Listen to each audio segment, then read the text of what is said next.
Can you imagine how the next 8 years will look like? Down 1.7% here, a loss of 37 points or so. Apple shares are just getting hammered this morning. Is America at war? Those Russian troops do make incremental advances. We have entered World War III. Out front tonight, absolute evil, absolute stupidity. With gas prices setting one new record after another. We know for a fact that millions are going to die as a result of these food shortages, and certainly the secondary issue here is Conflict, shortages, climate change, less resources and more people. Welcome to the year 2030. Let's find out in which direction the world is heading and how your life will change.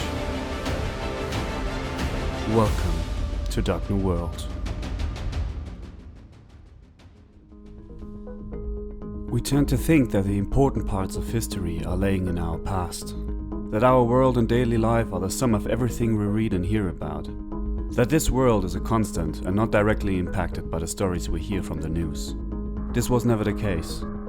The world is always changing, but it always happened at a rate in which most of us had the time to adapt and get used to the new status quo. Life was slower, but that has changed as well. 2 years were all that's needed to let us realize that the world was speeding up all the time. The acceleration was only barely noticeable in the beginning. But when the pandemic hit the world, we realized how fast this change will be. And 2 years later, we are approaching a point where we are likely to lose control. Control over our economies, control over our population growth and the increase in needed energy and resources that comes with it, and the control of the current world order that gets attacked by multiple nations and blocs. The world in 2030 will look completely different in comparison with today.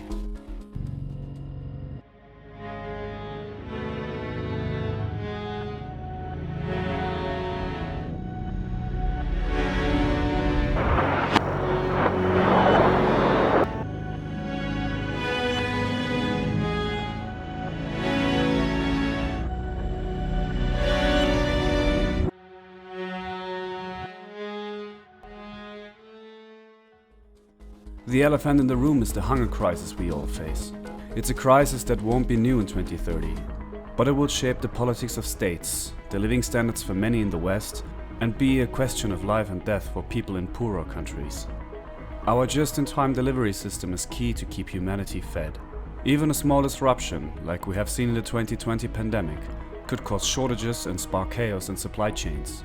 The selected items that were missing back then caused panic buying and made the shortages even worse.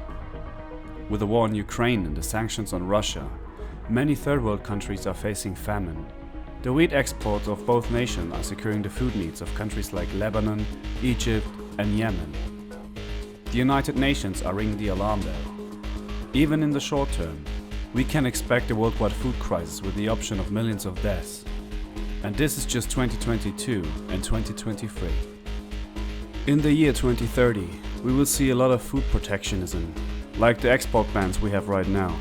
Nations have to think differently to secure the food for their populations. You can expect that food prices will further climb and then stay on a high level.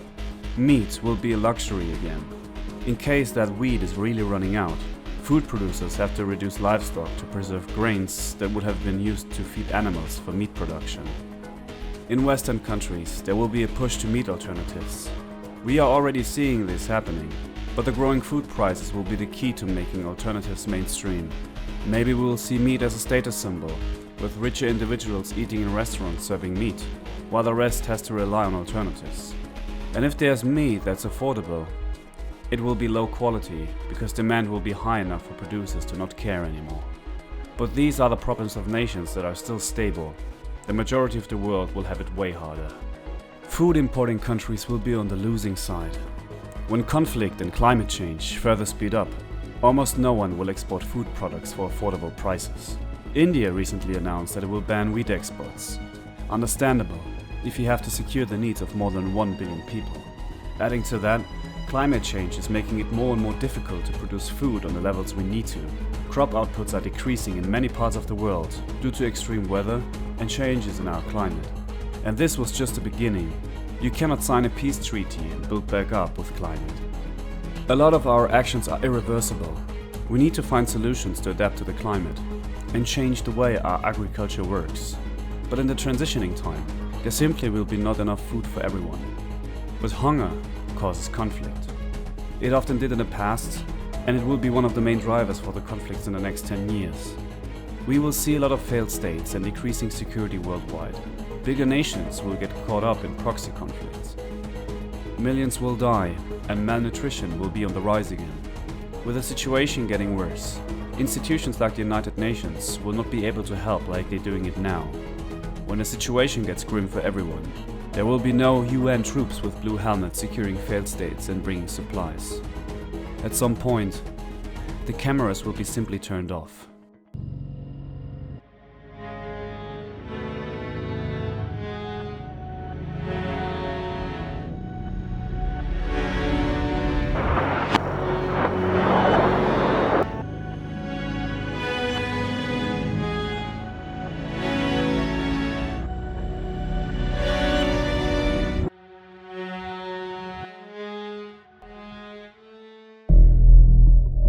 But this will cause the next problem. Hunger causes conflict, and conflict is the reason to leave and flee. In the near future, we will see the biggest movement of refugees in recorded history. A report of the United Nations claims that in 2022, more than 100 million people are fleeing from conflicts, hunger and climate change. What many fail to realize is that this number will grow dramatically. The pandemic and the war in Ukraine is the beginning of something bigger.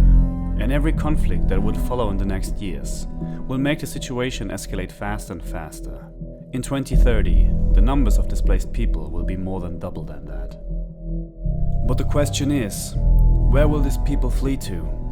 Countries will use refugees as a weapon. Europe will try to shut itself from the MENA region, and a lot of people will be on their own. An uncontrolled influx of people into a nation can financially drain it, and in some cases, be a main reason for destabilization. As I said before, in a world in which the UN is working and an economy is relatively stable, we, as a worldwide community, could easily handle this. We could. But the grid is imploding, and even rich nations have to look out for themselves first now. There will be massive cities on the borders of rich nations, controversial discussions and disputes in richer nations about what to do with these people, and just a sense of helplessness. Extreme political groups from both right and left will try to use these people for their own agendas, and refugees will find themselves as expendable pawns in a geopolitical chess match like never seen before. What if, for example in Europe, the standard of living gets so low that people simply look out for themselves first? Will, in 2030, where conflict and mass exodus is in the news daily, be refugees a concern for the West at all? Or will we just forget the image and standard we project on ourselves and societies, and move on with daily survival? There is one thing to consider while we witness collapse. Even as a world community, it's hard enough to keep everything together and working. In times of crisis, how do we think to achieve it better doing it all alone? If each state is on its own, we cannot share resources, knowledge and capabilities. If it all goes down, will be everyone on its own. But let's talk about you, about your standard of living. Because in 2030, you will be poor and you won't be happy.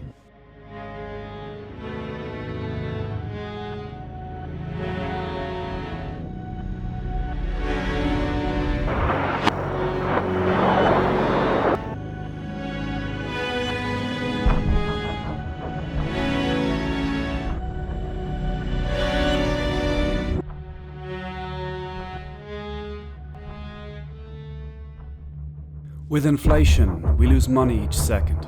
The standard of living is dropping for many people in the West. The crises we face are all hurting our economy, an economy which is interconnected. The closing of a factory in China has consequences in the US and vice versa. The recession has just begun, but the main consequence is that you will be poorer than before. Or at least, you will have to do more to sustain your current wealth. The housing situation doesn't help either. While prior generations were able to afford their own home in the past, the current generation of millennials and Gen Zs will have to struggle with inflated rent prices.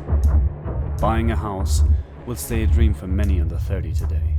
Adding to that, even a car will be a complete luxury. High costs for gasoline will force more and more people to use public transportation, if there is a system in place. The lifestyles we have right now, with vacations all over the world, will probably come to an end. The average person in 2030 will work more for less, will have less free time, and see less of the world. More people will not have a car, or be, for example, vegetarian. Not by choice, but because it's too expensive. Especially in the West, the reduction of living standard will be covered up as lifestyle choices and trends. But it will work. A thing that won't work is our current economy. We just entered a recession. Labeled as a reorientation by experts, the global markets will slowly enter their crisis mode, and the forming of blocks of East and West will start a decoupling process. For older generations, this won't be anything new, but many have to realize that not everything will be available anymore. In 2030, the times where you can get anything shipped to your doorstep for cheap are soon over. But from now on to 2030, this change will come slow enough that people will be able to adapt. As for the world economy, we will see a shift from the focus of services to an economy that values production of assets again. Raw materials, energy, and food security will be as valuable as sleek and elegant computer systems with an Apple on it.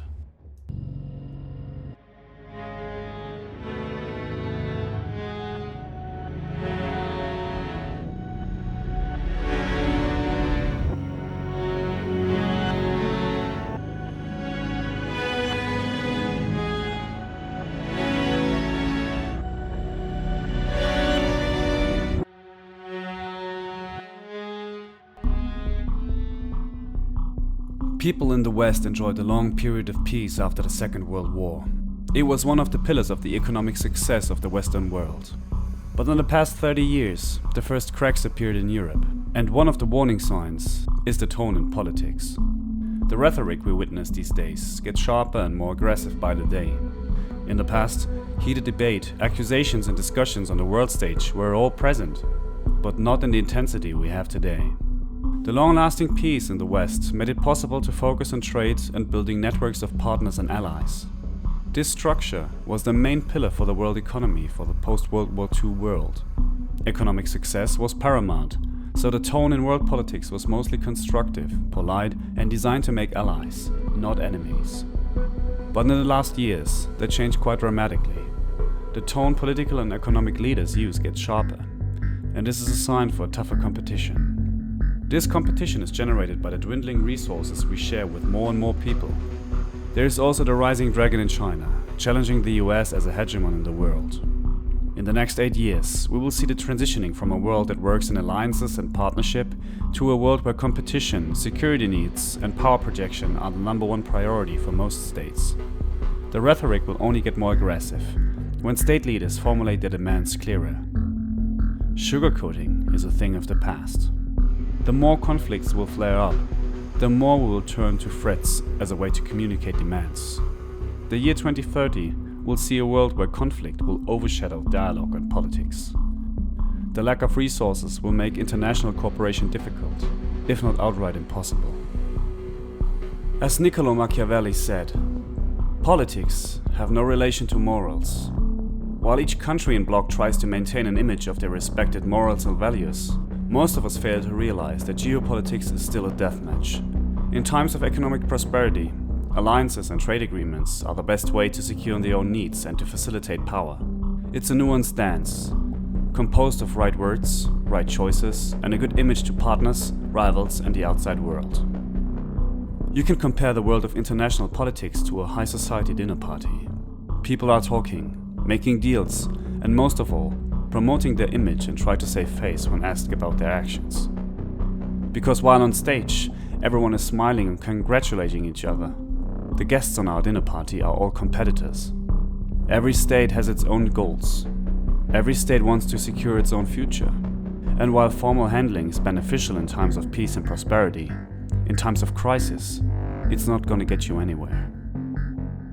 Humanity's dinner party is almost over. It's going on for quite a while, but the food is running out, the lights are flickering, and more guests are taking all the seats that were left. That's the metaphor for your world right now. Overpopulation, not enough energy and resources, and a dying planet will be the ingredients for a very unpleasant future. Now, can you guess how the dinner party will end? When everyone is fighting over the leftovers at a buffet. No one cares about their image anymore. And here comes a topic that I did not yet talk about on this channel. Something that should not be underestimated when thinking about our dark new world. It's the fact that everyone in 2030 will have less friends and less contact to others. Social media is killing our social life. It turns every one of us into narcissistic sociopaths. Let me explain why.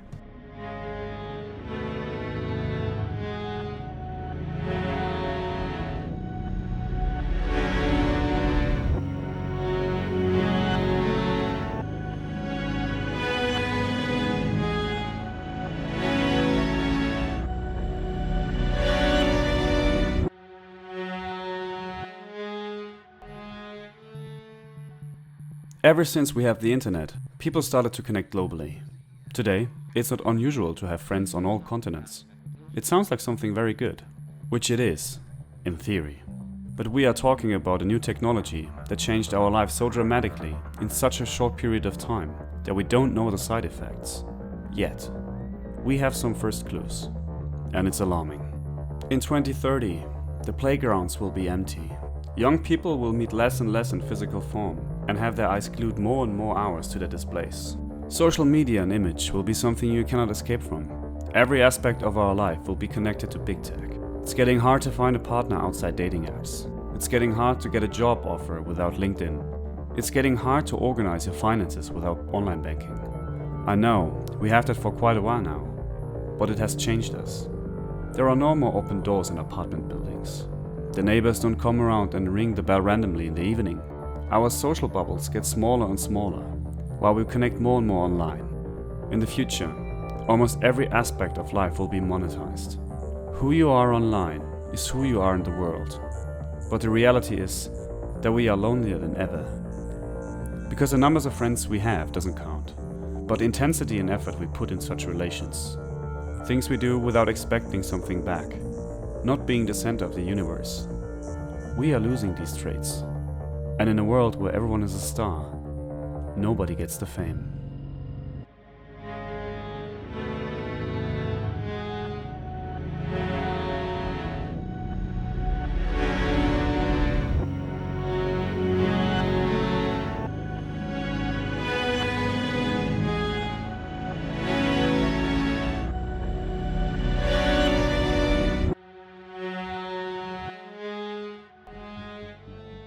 The last 10 to 30 years gave us a lot of hints where we are going in the moment. In retrospect, a lot of things that happened 20 years ago make more sense now. Like for example, the Russian Federation. After the collapse of the Soviet Union, the Russian Federation struggled with its economy, corruption, and a lot of internal conflict. The first decade in the Russian Federation is to this day remembered as the wild 90s in Russia. With it came a series of conflicts. The First and Second Chechen Wars were one of the first hints for the situation we face today in 2022. Back then, the Chechens were the only minority in Russia that didn't accept the complete integration into the Russian state. Chechen leaders wanted more autonomy from the centralized government in Moscow for the region in Russia's south. But neither President Yeltsin nor the Chechen government attempted any serious negotiations, and the situation deteriorated into a full-scale conflict. The initial assault on New Year's Eve 1994 ended in a major Russian defeat, resulting in heavy casualties and at first, a nearly complete breakdown of morale in the Russian forces.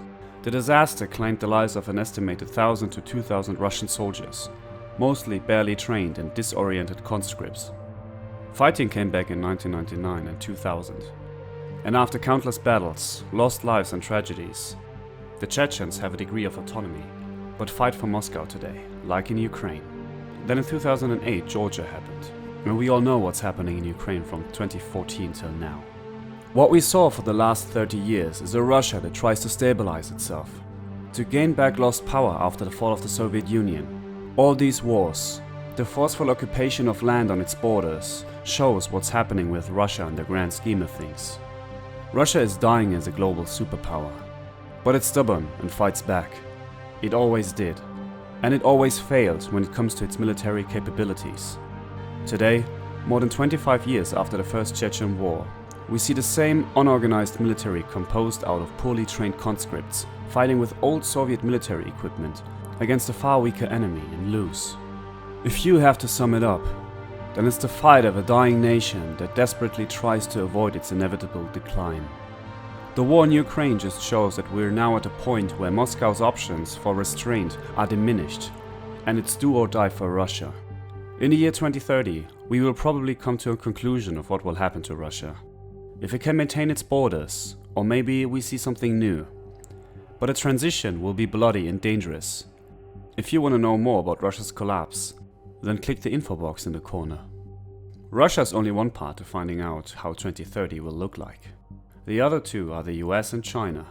Both of them seem to be on a collision course. The US won't give up its world leader status, and China want to have it at all costs. It's hard to predict how the year 2030 will look like, because all depends on if the US and China will go to war and how the world will react to that.